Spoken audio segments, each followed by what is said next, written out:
Babatunde Akin Moses is the CEO and co-founder of Sycamore, an award-winning peer-to-peer lending fintech platform that connects lenders to borrowers. The company has empowered over 70,000 people and businesses across Nigeria. Prior to Sycamore, he amassed experience in finance and strategy, having worked with oil giant Shell, multinational consulting firms KPMG and PwC, and Pezesha, a fintech company in Nairobi, Kenya. He has a first-class bachelor's degree in economics from Bowen University. He is also a chartered accountant and an MBA holder from the Lagos Business School and the IESC Business School in Spain. He loves to write about business, policy, and productivity, and has contributed to several national publications on these subjects. He is also deeply passionate about making Africa a better place to thrive for all. Ladies and gentlemen, make welcome Babatunde Akin Moses. Fantastic, fantastic.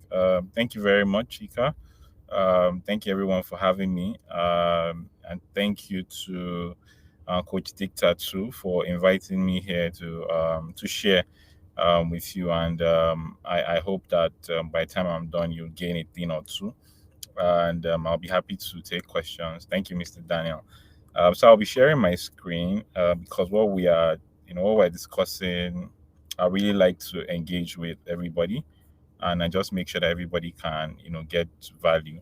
I'll be talking about navigating business funding for your innovative ideas, right? And the whole essence is to just make sure many of us have business ideas. Maybe now we're already executing those ideas, or we want to execute an idea in the future. Either case, this session is relevant for you. So at the end of this session, right, there are two major things that I want us to walk away with, right? For us to understand the various types of funding, and for us to have the kind of funding that fits our business goals, because it's not every type of funding that is good, depending on the kind of business that you want to start. So it's very important that we have those differences in mind, right? And I'll just jump right to it. Um, so we've already spoken about me extensively, so I wouldn't want to go over that again.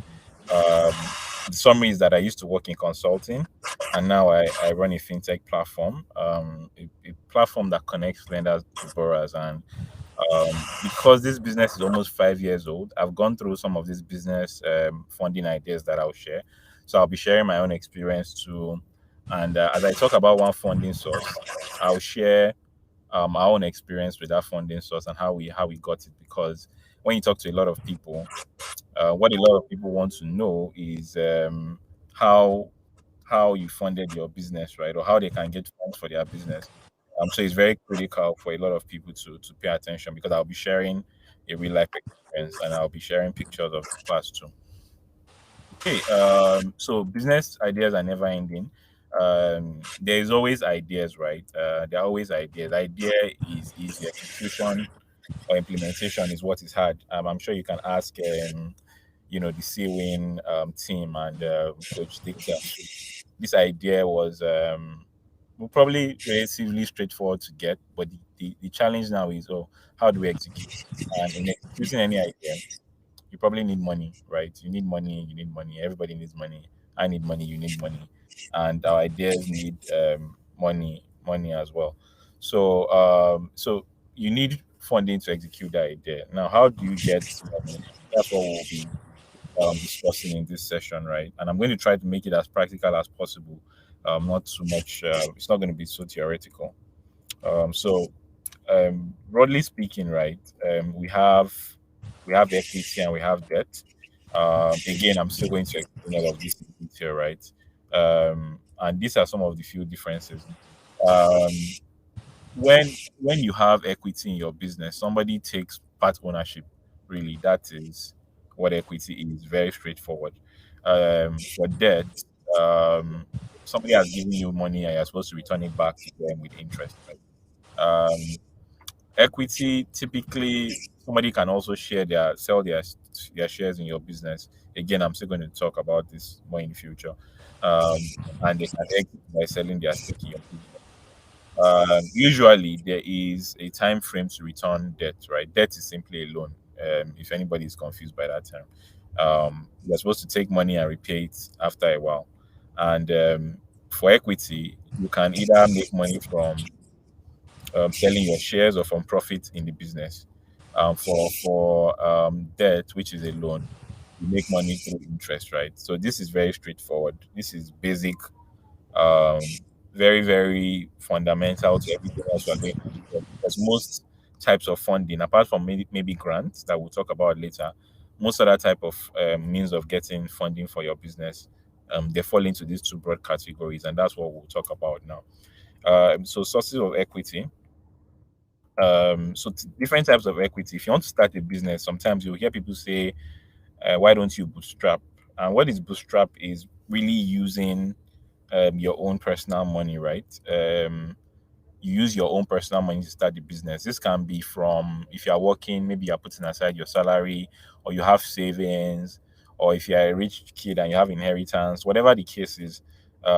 If you are bootstrapping, you are using um, your own source of funds to grow the business, and that's why they call it bootstrapping, because you are usually strapping your boots, as the case may be, because you are working with very limited resources. You usually don't have a lot of money when you're bootstrapping. But when you're starting, this is usually the best way to start. When I say best, maybe not, well, best is relative, but this is the most practical way to start because you're not going to look for money from anywhere. You're not begging anybody. You have savings and you're starting. Now, that money you're using to start, that is your own. That is equity because your ownership stake in the business, and that form of using your own money to start a business is called bootstrapping. People usually get bootstrapping from maybe they've worked before, they've put up aside savings and whatnot. And this is where I'll start sharing, part of our story. You might have seen this picture of the internet, right? Now this is a picture of myself. You see me on the right, and these are my two co-founders, my business partners. That is Onye and that is Maiwa.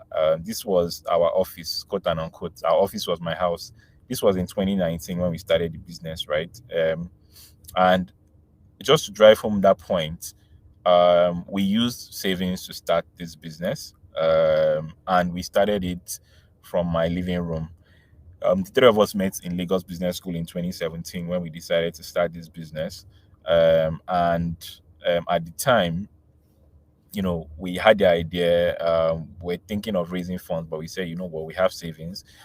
We had all worked before, and then we put those savings together, and then we started Sycamore with our savings, right? So, like I said, what I'm saying is real practical experience of bootstrapping, right? So, for the initial things that we did first, almost 1 year, it was based on bootstrapped savings, right? That was it. And yeah, so that's that's how we started too. And if we can start like that, you probably can too. All right. Angel investors. Angel investors are typically people like friends and family, right? And high net individuals that you might know, people that have more disposable income and they believe in you. They might not even believe in the idea. They might not know what you are doing at all. But that's why they call them angels, right? It's like God sent them from heaven to come and help you, quote and unquote. So they are typically family, friends, high net worth individuals that believe in you and just want you to succeed. And don't let anybody. A lot of people feel shy, or they don't want. A lot of people don't want to take money from their family and friends. But the truth is, a lot of the biggest businesses in the world, that's how they started. I'm talking about people like Jeff Bezos, owner of Amazon. Amazon is the biggest online e-commerce store in the world. His parents invested the first set of money he put in the business, right? You look at people like Elon Musk, who is the richest man in the world today, that acquired X or Twitter, as the case may be. His parents were the initial investors as well, $25,000. So this thing of people say it a lot, but it's the truth. If you don't have your own savings, the next best thing you can do to raise money for an idea, especially if it's an innovative business idea, it's friends and family, right? Friends and family are very, very important, and everybody does it. There's no shame in it. There's nothing to form hard guy about. It is just the reality of things, that is the people that believe in you, that will invest in you first. So, if you all of us probably have one or two angels around us, right? People that believe in us, and in fact, that's part of. If you go to go and raise money from other kind of investors that we'll talk about later, this is one of the things that they are going to ask. That um, or one of the indicators they are looking out for success. That can you even raise money from the people around you, and if you can, then they, you are that's already a sign that you can actually sell. Um, so we also had a few angel investors too. Now this is a picture. I don't think I've shown this picture anywhere. This is the first time I'm showing this picture in public. This is me on the right. This is my friend on the left. His name is Raymond. He was one of our angel investors. So where did we meet? Raymond is into real estate. We met at Lagos Business School. When the three of us had put our savings together, we started talking to our friends and family to see, oh, who were the guys that believed enough in us to actually put money in our business. And our first set of angel investors were from our class. So apart from Raymond, there's somebody else that was in my class too that also believed in us and said, you know what, guys, I have this money. I believe in you guys. Take this money. And I'm happy to say today we have returned back his money with, in multiples of what he invested in. He's made more than times, 5 times, what he invested in 2019, when he invested in the business. And that's a good testimony. And another fun fact about Raymond, he's the one that actually suggested the name Sycamore, right? Because we're in class, we were just brainstorming about the name, and then he was looking at the Bible, and then he came up with the Zacchaeus story. I've told this story many times. For those of you that may not know, it was Raymond that said, "Guys, we want to help small businesses and individuals to achieve financial upliftment. And what about the story in the Bible where Zacchaeus climbed the sycamore tree? That could be, part of our story too." And I said, okay, well, that makes sense. And then we all agreed, right? So again, angel investors are all around us. Our friends, our family. We cannot take them for granted. They're all around us. I just want to confirm: Is everybody still with me? Before I continue. Yes, I believe we are with you. All right, great, great. Thank you very much. All right. Yeah, so that is angel investor size. We're on equity funding types. I've spoken about bootstrapping now. I spoke about angel investors. Um, I want to talk about venture capitalists.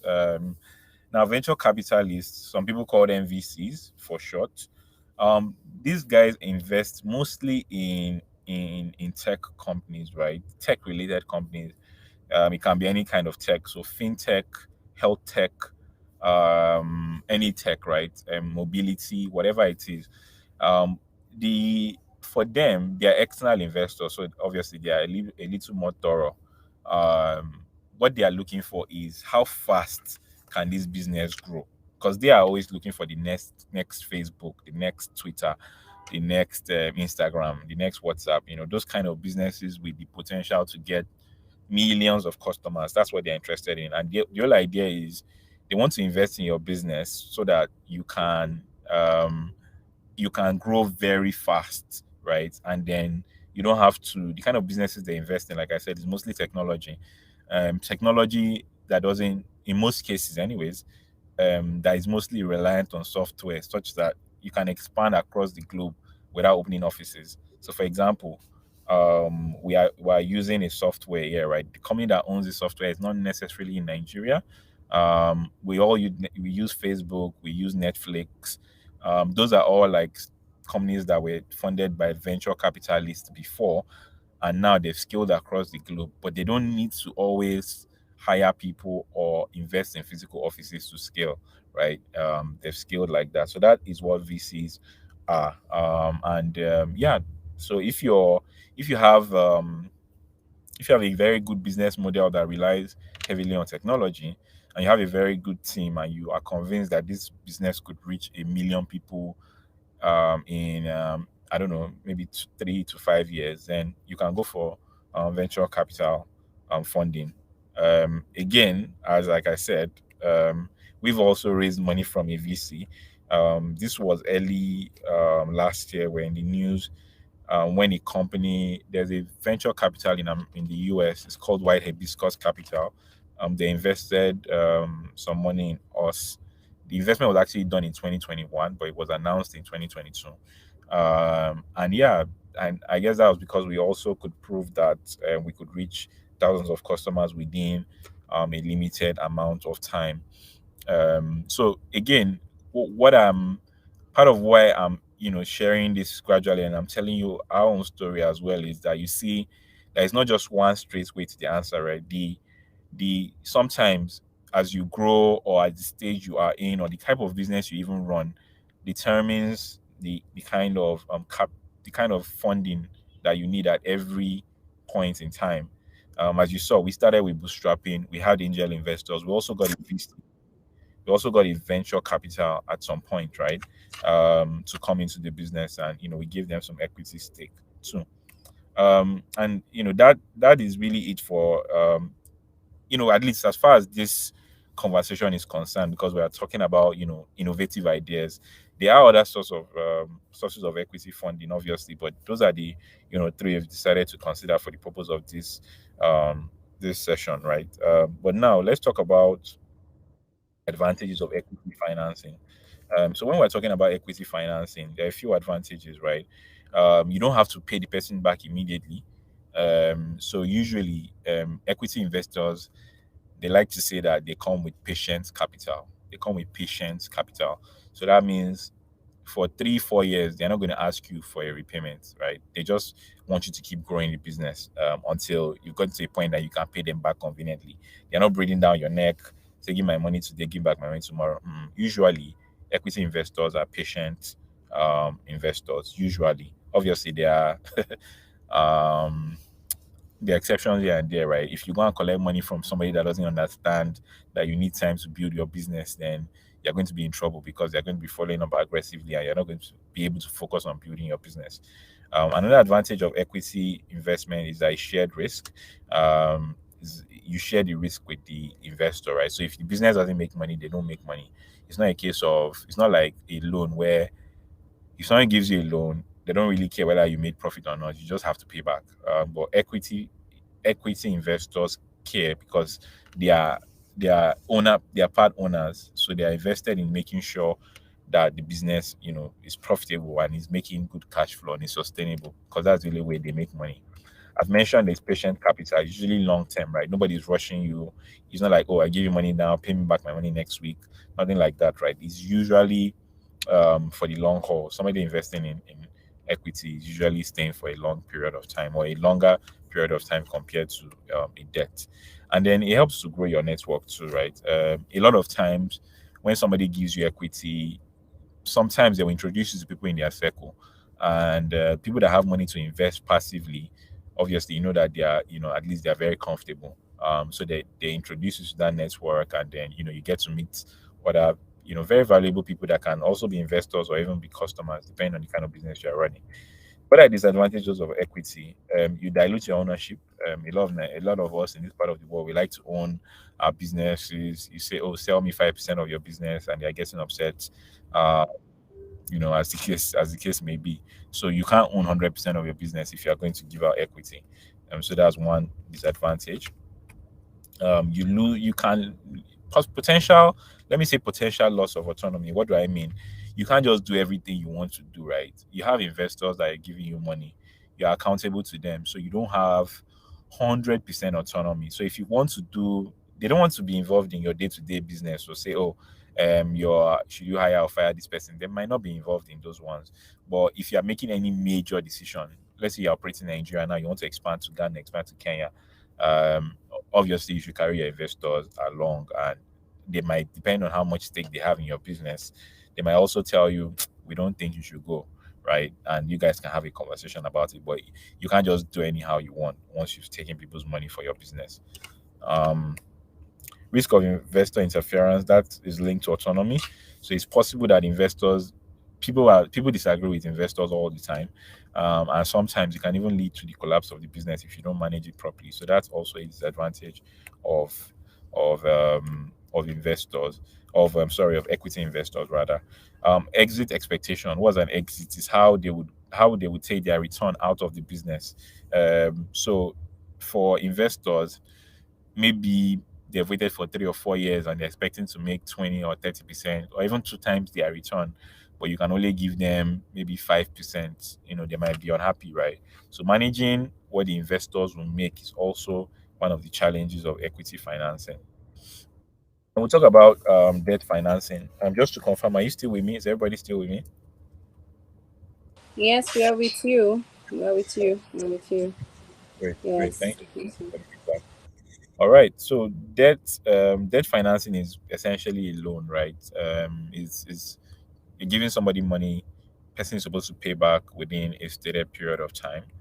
And what are the sources for this? You can go to banks. Potentially, banks will not likely give a new business, maybe after a year or maybe 6 months at the earliest. And if you've done good transactions, like maybe you need to have a collateral. But yeah, banks can also give money too. And family and friends can also give a loan. It's not only equity they invest. If somebody is risk averse, if you go to your uncle that has money and he doesn't like to take risk, you say, you know what, I don't want ownership in your business. I'm going to give you 1 million. I want 1.2 million next year. Deal. You shake hands, you sign agreement, and you move on. Fintechs like Sycamore, obviously, we can also give loans. We also give loans as well. And then you have other institutions. So almost any person or company can give anybody a loan, right? It's just an agreement between two parties or more than two parties. Actually, any amount of people that you know where the person agrees to pay back, where the other party agrees to pay back. And yes, yeah, we've also taken loans too, right? Where we've had agreements with banks, with also with even individuals. We've taken loans to also do business, right? Usually it can be for something specific, or it can just be to plug a gap, and whatnot. And let me tell you something about debt. Debt is not the best for starting out the idea initially, but you can use it to take your idea to the next level, right? So if you're working on something for a year or two, it's you can actually get a debt facility to help you grow it very well. I was talking to some bankers last week, and the person was just telling me that the foreigners, Indians in Nigeria, are actually smarter about using debt than we Nigerians. That Nigerians are so afraid of taking loans, but if you see the Indians, that they are very bold about coming to the banks, taking a lot of money, doing business, returning the money, right? So it's if you can meet the criteria for taking loans, if you've already started the business, not just to start, right? To grow the idea when it has gotten to a certain point and is already generating cash flow, you can actually consider debt depending on the stage of the business. Obviously, we can talk about some advantages. You maintain your ownership and control when you do debt. You have relatively quick access to capital. If you meet all the requirements, you can get a loan very fast. Um, and what are disadvantages? Payment is fixed. You must pay whether or not that thing is profitable. If you have to sell your house, the person shouldn't care. If it's a friendly loan, maybe they can pardon you. But typically, you must pay the amount with the return agreed, regardless of how the business turned out. And the owner risk insolvency. What does that mean? You can actually go broke trying to pay back a loan, right? Because it's not like equity that is fully risk. It's not equity that is fully risk. Um, so it can actually, if you don't manage it properly, you might end up selling your personal property just to pay back a loan, depending on who the lender is, obviously. Okay, and yeah, um, i- debt is more shorter term. Like, we mentioned it earlier that equity is longer term. There are long term loans too, right? But generally speaking, um, it's shorter. Even if you walk into a bank today, the bank will tell you they'd rather give you a 1 year loan than give you a 3 year loan, because the longer the loan spans out, the higher the risk for returning it. And you may require security or collateral. That's another disadvantage. Particularly Nigerian banks, it's you can't do much if you don't have, you can't get up more than a certain amount if you don't have a property to put up as collateral. and it's not even advisable to start when you are starting out, right? From day zero, nobody's even going to give you, well, let me not say nobody, but it's going to be very difficult to get a loan when you are starting. Um, when you grow into a certain level, there's some cash, then you can take a loan to sort of supercharge and go further and expand on that idea. But when you're just starting out, it's not advisable to start with a loan. Okay, and I also mentioned grant. Grant is separate from equity or debt. I keep it separately because it has its own unique characteristics, right? Um, so this is really somebody wants to support a particular cause for whatever reason. It's mostly for altruistic reasons. So somebody wants to do something to support maybe people in Nigeria, some specific set of people in Nigeria. Maybe somebody wants to create a women fund to encourage women to go into business. Maybe someone wants to create a healthcare fund, as the case may be. And but grants are very specific, as we'll talk about, because therefore if you're applying for a grant, I've never won a grant before. But I mean, I have one of my very good friends. I don't know if he's here, Benga. He has won plenty grants and he's helped people win grants.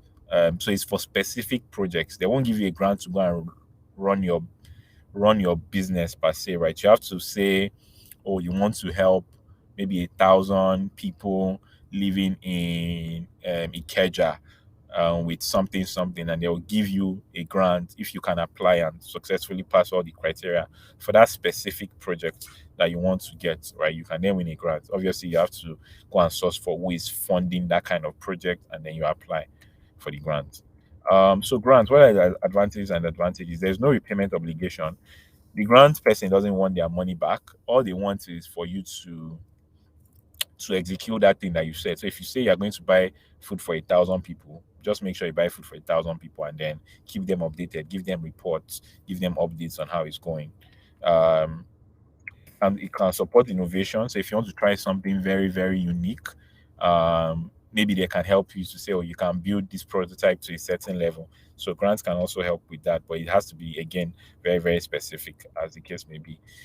It sort of it has that thing of, because you're not paying anybody back, you can actually you're under less pressure. So you during the period you have it's financially, it can bring you some level of financial stability for that time that the money is still there. And it doesn't dilute any equity. So you still own your business 100% as long as you execute on the cause you took it for. Disadvantages of grants can be very competitive. I'm sure some people have tried to apply for a grant here. If we announce a grant today, if Coach Dicta announces a grant today, more than 1 million people apply, and maybe she just wants 10 people.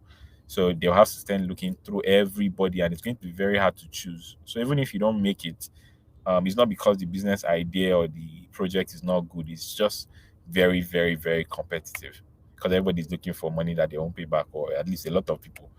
It can be uncertain. You're not sure whether you're going to get it or not. It can be time consuming. So if you look at, and this is one of the reasons why, somebody like me, I've had more success. Can tell you whether they're interested or not. For grants, you're not really sure. You have to fill up a lot of paperwork, and you have to meet certain criteria, right? Before you can win. It depends. Again, some are better than others. Use of funds might be too specific, exactly. So you might have to use it for that specific thing, even if the situation changes. I don't know how flexible some of those institutions are, but usually you have to, keep to that the scope of use of funds that you had promised before. Preparing for funding. Why should you prepare for funding? Usually, whoever is giving you money would have some things that they want you to have, and just to show that you are ready. Really, if somebody comes to you and says, "I want 100," let's imagine you're a rich, you're a billionaire, and somebody comes to you and says, "I want 100 million naira." You're not just going to dash the person, right? You're going to ask questions. So that's just the same way people will approach for money for funding, whether it's even friends and family. We owe them that respect to ask for or to be ready to answer questions that they may ask. So business plan, very essential for funding. And now the business plan is typically a very comprehensive document that has It has a lot of stuff. It has how much you want to raise, what you are raising the money for, your projections, the market. Very, very detailed, right? And it's not as common as it used to be, but some people will still ask. Some grant guys will ask, some banks will ask, some people would ask, depending on who the funding person is. Some other people will just ask for what they call a pitch deck. So if you are going to a venture capitalist, they're not going to ask for they're not going to ask for, it's not all of them that ask for business plans. Some of them will just ask for what you call a pitch deck. A pitch deck is really a summarized version of a business plan, a very, very summarized version. It just shows you usually 10 slides, something like what I'm presenting to you, very high level material of what you're going to achieve. So it's a much condensed part of a condensed version of a business plan. So usually you want to have one or two of this. Um, you can have both actually, so that if somebody asks, you are ready to just give them, rather than running around to prepare and then you look like you're not ready. Okay, so these are the things in the business plan and the pitch deck too. I mean, there can be more, but this is like the a lot of the core things. A description of the business and the product.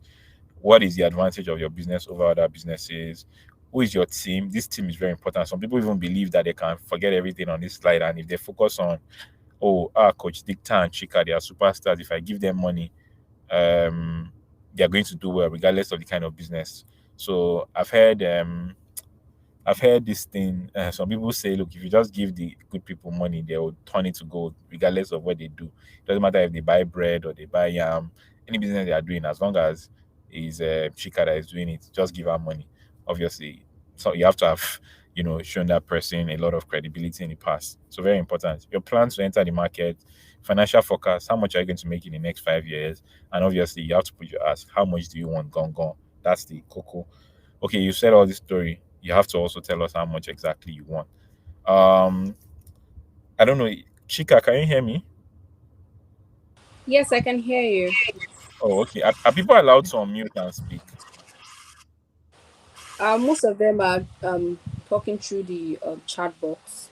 Chat box. Okay, I can't see it Yes. from where I am. I'd have loved us to Yes. discuss, but it's fine. We can just talk through this. Um, so some of us might know Inyaboyeji that made this tweet. Inyaboyeji is the founder of Andela Flutter Wave. Yes, he's popular for. So Andela and Flutterwave are what you call unicorns. Unicorns are companies that have gotten to $1 billion. They are valued at, they are worth like $1 billion, right? And he's one of the few people in the world, up there with people like Elon Musk and co, that have started a company that has grown, more than one company that has grown to $1 billion. But he posts a lot of controversial things. And so while I was preparing for this session, I came across this tweet that I kept since 1st of August in my archives, and I thought it would be a good discussion point. But since we might not have time to like go back and forth. I just want us to think about this because it goes into some of the things I'll share next.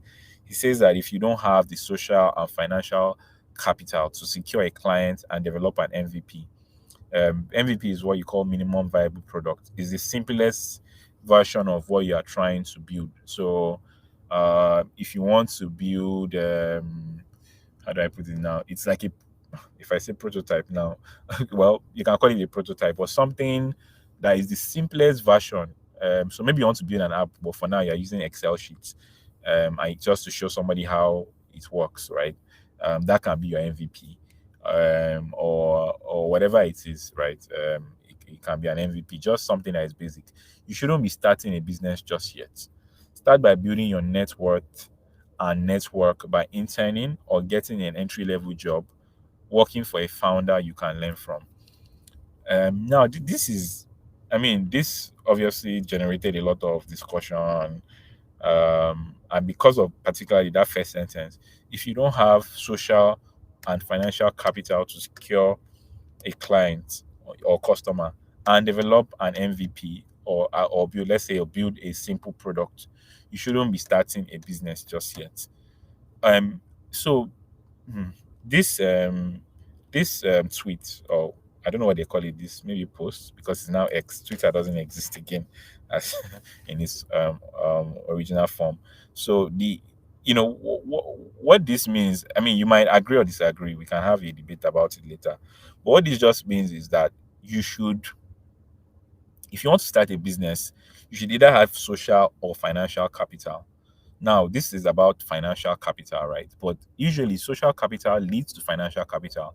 What do I mean by social capital? It means that you have enough goodwill among your friends, your family, or wherever you know to be able to convince them um, to take a chance on you by either patronizing you as a customer or being an investor in your business. So social capital is very important, right? Very, very important beyond just financial capital, because usually it is through social capital that you get financial capital. And social capital is just how much of a good relationship you have with people. And people, I mean your friends, your family, your classmates, ex bosses, everybody you've interacted with, right? That is why it's social capital. So yeah, we can have a debate, but I just I wanted to just share this so that it's something we can think about, and that goes to what I'm part of what I'm going to talk about next. What are the tips for success? Um, if you are raising money, you want to get money, you want to get funding, you need a strong network. Whether it's through your customers, if you don't want to raise from investors, or through investors, right? You need a strong network. In fact, somebody will tell you that raising money for funding is 90% based on networking, because it's who you know that you can raise money from. If you don't know somebody, you can't raise money from them. So let me give you a good example. I think on Monday or Tuesday, Tuesday I believe, I was at the book launch of Olumide Shoyinbo. He's a businessman, but he's also popular for being an investor in Piggyvest and Paystack. For those of us that know, um, now he invited the GMD of Access Bank, Herbert Igwe. When Herbert Igwe came, and he was launching the book because he wants to. His book is about teaching young entrepreneurs about business. Now Herbert Igwe launched that book with 100 million naira. I was surprised, to be honest, because I find I know he's wealthy, but I was expecting maybe a million, maybe 10 million max, and he said 100 million, and everybody was surprised. Well, maybe not everybody, but I was surprised. But why would he do that? He did that based ne- on the strength of the relationship that he already has and the belief he has with Olumide, right? How many people will have a single donor?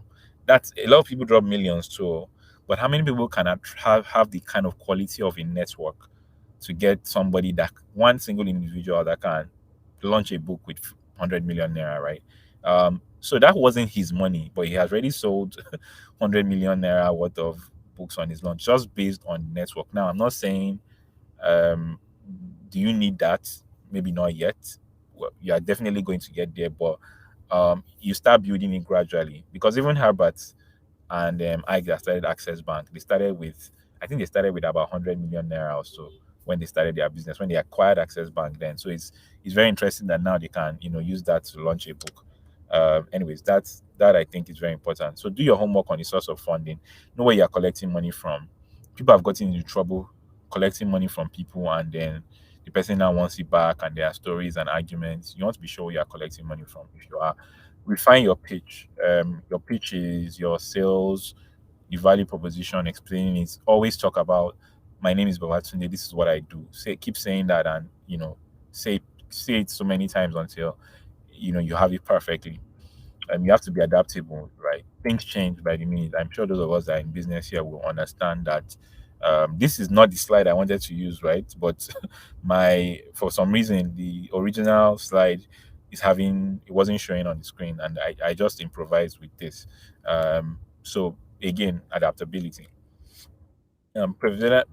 perseverance and resilience key. I was listening to Elon Musk yesterday. Sorry, Jeff Bezos yesterday. He said, he was quoting someone else. I can't remember who he was quoting. He said, is this success or business? I can't remember. That is 1% inspiration and 99% perspiration. So it's just mostly perseverance than the idea. So you have to keep going. Talk to 10 customers. Nobody gives you money. keep going, keep going. Yes, and resilience too. I think. Yeah, so funding idea, business idea is not easy, but you have to make good use of your network. So social capital is very important, and you have to be patient and have perseverance really to talk to as many people as possible. Thank you. I would now take questions, comments, if any, if there's time, and we can stay in touch through my handles. Thank you very much. Thank you so much, Mr. Babatunde Akin Moses. Like, it was transformative. Thank you, thank you, thank you. Okay, please, if you have questions, quickly put them in the chat box. Quickly put them in chat box. Please don't forget to follow our speakers on all their social media handles so you can ask them questions. Please put your questions in the comments and I will do that. I will ask him immediately. Always say what you want to do. My name is yes. Always talk about it. Always talk about it. Always talk about it. To that end, I want to practice what he just said. Always talk about it. My name is Chika Ike Ojuku. I'm your humble host for tonight's YAMA Convention 2023. I'm a content creator, LinkedIn coach, and influencer. And there's something he said that stuck out for me. Yes, please put it out, put it there. His Instagram is there. His Twitter handle is there. His Facebook handle is there. Please do well to follow him on his social media handles. I know you're going to learn a lot from his content. Please do that. Please do that. If you have any questions, please put it in the chat box and let us ask him immediately before we invite our next speaker. And if you enjoyed the session, please, I need the energy in the comment section. I need the energy. Wow, insightful session. Insightful. This is insightful, sir. Thank you so much, Balogun, for that. Thank you so much. Yes, what was your take home? What was your take home? I had a lot of take homes. Build your social capital. Yes, build your social capital. You are right now at a virtual event. It's an opportunity for you to build your social capital, and you have someone whom you can build from, which is Mr. Babatunde Akin Moses. Go and follow him on social media page so you can start building your social capital. There are a lot of persons in the room right now. Start building. We have lots of ideas, but if there is no capital, if there is no funding for it, it will always remain in the dream zone. Thank you so, so much. Thank you so much. I think there is no question. This is powerful, sir. Exactly. It is indeed powerful.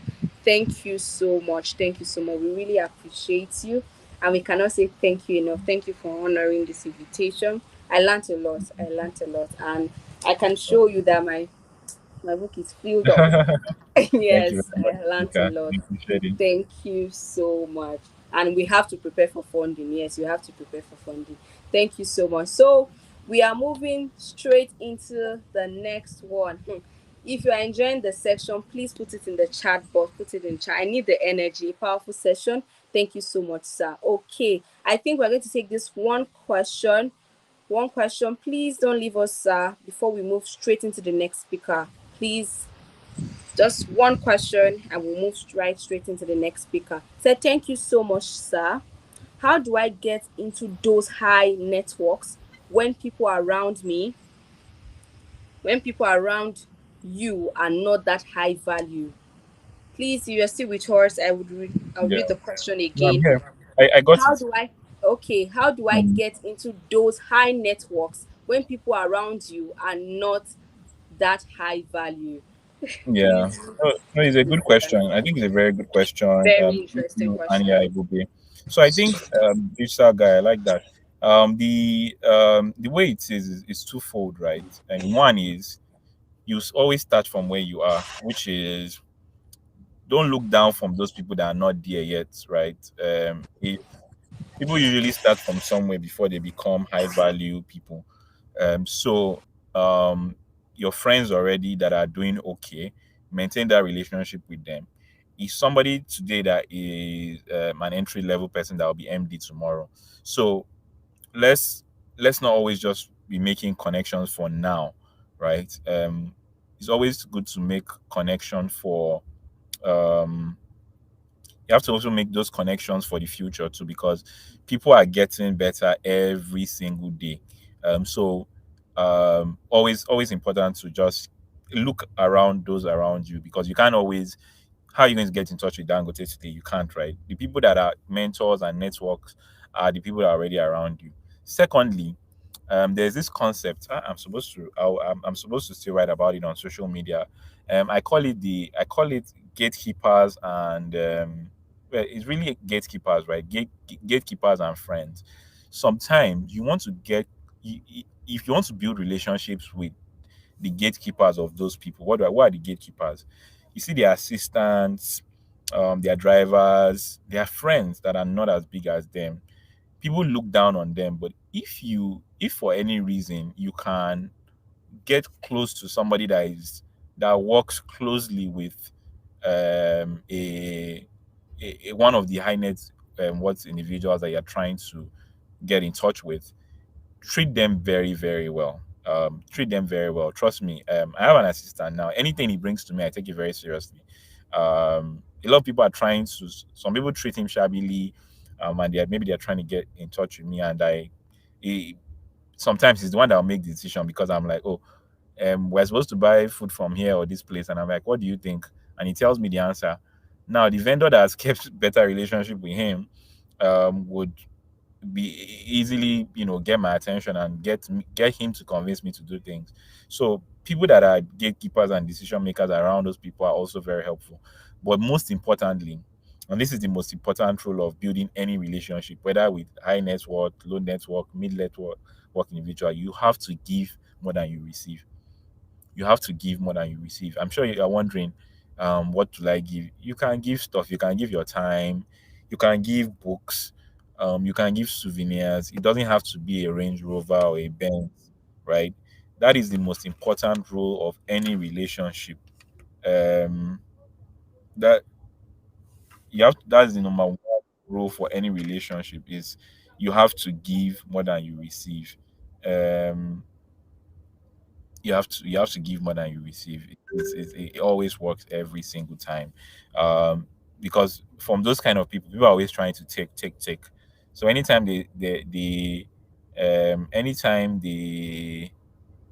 um, anytime they find anybody that wants to then give them, no matter how small, they are always very impressed, right? Yeah. So I mentioned three things. I mentioned start building relationship with people. Um, with people that are around you, build relationship with people around you now. Those are the people that will be high network individuals tomorrow. Two, don't ignore the gatekeepers and workers and friends of those people, people that are around them that might not look like they're high network, but they help those people make decisions. And then three, always give. If you are trying to build a relationship with somebody, if you can have access to them, you always want to give as much as possible. And obviously, you always want to network and then keep in touch, right? And don't force it over time. So if anybody follows me today now, for example, if you follow any of the social media handles I shared with you, let's be building a relationship over time. It takes time. That's part of the investment you have to make. Engage on my posts, engage with you. I'm seeing you gradually, and then maybe almost it might take almost a year before we can say we want to do a deal. That's just the way it is. We want to now do business. But if you message me today, oh, I saw you at YAMA convention, I want money for my business today. It doesn't work that way, right? Let's engage and you have to build relationship gradually, and yeah, who knows? And that's how it works for everybody. So thank you. I hope that helps.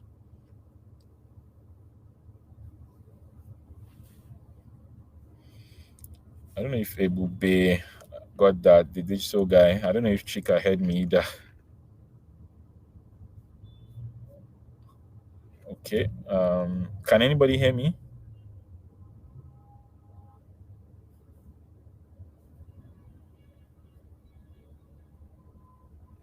Thank you, Chukwuemeka, for acknowledging. I don't know, maybe Chika is not available. But before she comes, I would take thank you, Thaniel. Okay, Grace, thank you. There is a question here from J Bree Jess. How do you start a business when your friends that almost share your ideas are not really focused? How do you deal with it? I mean, that's an issue everybody deals with. You can For that, you don't have to do business with your friends. It's not by force. Um, maybe they are not interested. Maybe there are other things that they are dealing with. I really don't know. But if you are starting business with some people and they are not taking it seriously, maybe it's a sign that you need to find other people that you can work with. You don't have to build a business with them, Jabri, Jess. I hope that answers it. But don't force anybody to do what they don't want to do. That's my own suggestion.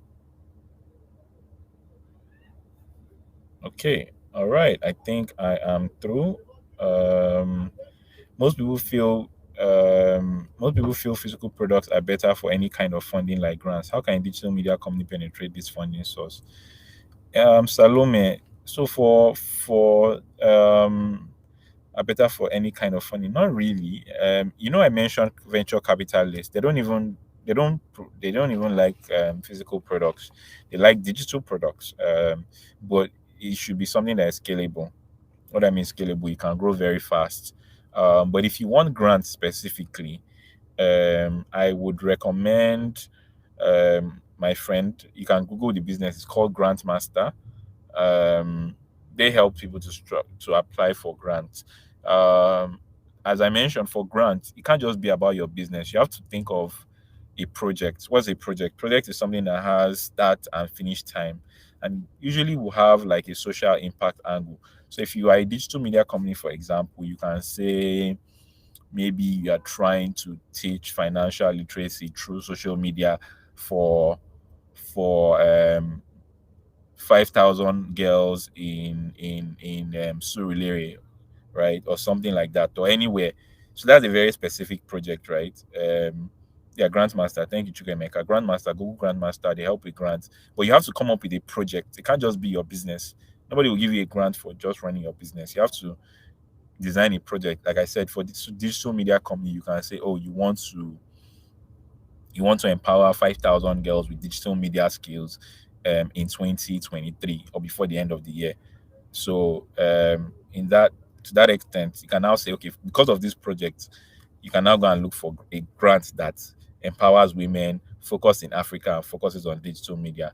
It's not necessary to have physical products. There are many digital funding, digital related grants, and there are actually several of them. You just need to find them and then do the work of applying and get to companies like Grantmaster too. They can help.